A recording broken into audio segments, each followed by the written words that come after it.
दोस्तों, हम सभी कैसे अमीर बन सकते हैं, कैसे फाइनेंशियली फ्री हो सकते हैं, इसके बारे में मिस्टर चार्ल्स ए जेफे का एक बहुत ही फेमस कोट है, जिसमें ये कहते हैं कि it's not your salary, it's not your income that make you rich, it's your spending habit that makes you rich or poor. जिसका मतलब ये है कि सच तो ये है कि वास्तव में हमारी जो सैलरी है वो हमें अमीर या गरीब नहीं बनाती है, बल्कि हम जो सैलरी के थ्रू या फिर जिस तरीके से भी इनकम हम कमा रहे हैं, तो वो इनकम हमारे पास आने के बाद किस तरह से हम उसे खर्च कर रहे हैं, खर्च करने की हमारी हैबिट्स क्या है, हम सेविंग्स को लेकर कितने डिसिप्लिन्ड हैं, हम अपने फाइनेंशियल प्लानिंग को किस तरह से देख रहे हैं और किस तरह से अपने कमाए हुए पैसे को खर्च कर रहे हैं, यानी कि हम पैसे को किस तरह से मैनेज कर रहे हैं, वही चीज हमें अमीर या गरीब बनाती है। अगर तो हम अपने पैसे को सही तरीके से खर्च कर रहे हैं, प्रॉपर प्लानिंग के साथ में खर्च कर रहे हैं, बजट का यूज कर रहे हैं और अपने सेविंग्स का ध्यान रख रहे हैं, अपने जो भी फाइनेंशियल गोल्स है उसे ध्यान में रखते हुए हम सेविंग्स और इन्वेस्टमेंट कर रहे हैं, तो इस तरह की discipline spending habit, discipline financial planning के साथ से सेविंग की जो हमारी हैबिट है, ये हमें जरूर अमीर बना सकती है।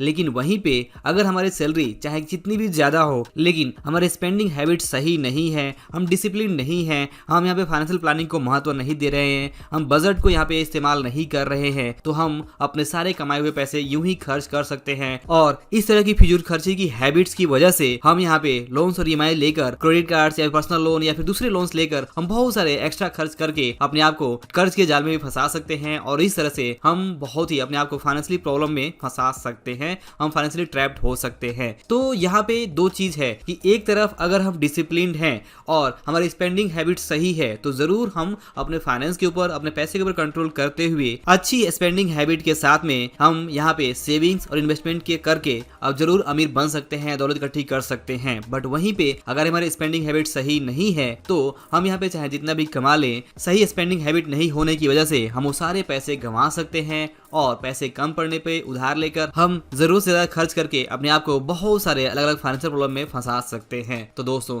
यहाँ पे लेसन बहुत ही सिंपल है कि आपको ध्यान रखना चाहिए कि it's not about your salary, it's not about your income, यानी कि चाहे आपकी इनकम कम हो या ज्यादा हो, इससे ज्यादा फर्क नहीं पड़ता। फर्क इससे पड़ता है कि आप जो पैसे कमा रहे हो, चाहे वो 10,000 रुपए महीने हो, 15,000 रुपए महीने हो, 30,000 रुपए महीने हो, 40,000 महीने हो, जो भी हो, उस पैसे को, कमाए हुए पैसे को आप किस तरीके से खर्च कर रहे हैं, आप वहां पे किस तरह की आपकी माइंडसेट है, आप यहाँ पे हर महीने कितना डिसिप्लिन तरीके से सेविंग्स इन्वेस्टमेंट के ऊपर ध्यान दे रहे हैं, यही चीजें आपको दूसरों से अलग करेंगी और आपको वेल्थ क्रिएट करने देंगी। अदरवाइज अगर आपकी स्पेंडिंग हैबिट सही नहीं है, तो चाहे आपकी इनकम डबल क्यों ना हो जाए, तो भी आपके पास पैसों की कमी रहेगी, आपके पास पैसे आते रहेंगे, जाते रहेंगे, आपके पास हमेशा पैसों की कमी जो है बनी रहेगी और इस तरह से आप हमेशा आर्थिक रूप से परेशान ही रहेंगे। तो आई होप कि आप इस इंपॉर्टेंट लेसन को जरूर याद रखेंगे और अपने जो स्पेंडिंग हैबिट्स है उसे सही रखेंगे, आप पैसों को ठीक ढंग से मैनेज करेंगे, मनी मैनेजमेंट को यूज करेंगे और डिसिप्लिन तरीके से सेविंग्स और इन्वेस्टमेंट का ख्याल रखेंगे, बजट को यूज करेंगे, जिससे कि आप अपने बेसिक नीड्स, अपने वांट्स और अपने विशेष के बीच के जो फर्क को समझते हुए आप ठीक ढंग से सही जगह पे अपने पैसे को खर्च करेंगे। आप यहाँ पे अपने फाइनेंशियल गोल्स को भी ध्यान में रखेंगे और प्रॉपर सेविंग इन्वेस्टमेंट करके वेल्थ क्रिएशन करेंगे और फाइनेंशियल फ्रीडम की तरफ आगे बढ़ेंगे और अपने आप को रिच बनाएंगे और वेल्थ क्रिएशन कर पाएंगे। तो दोस्तों, अगर ये लेसन और वीडियो पसंद आया हो तो इसे लाइक और शेयर जरूर करें। अंत में इस वीडियो को देखने के लिए और हमारे साथ जुड़े रहने के लिए आपका दिल से बहुत बहुत धन्यवाद।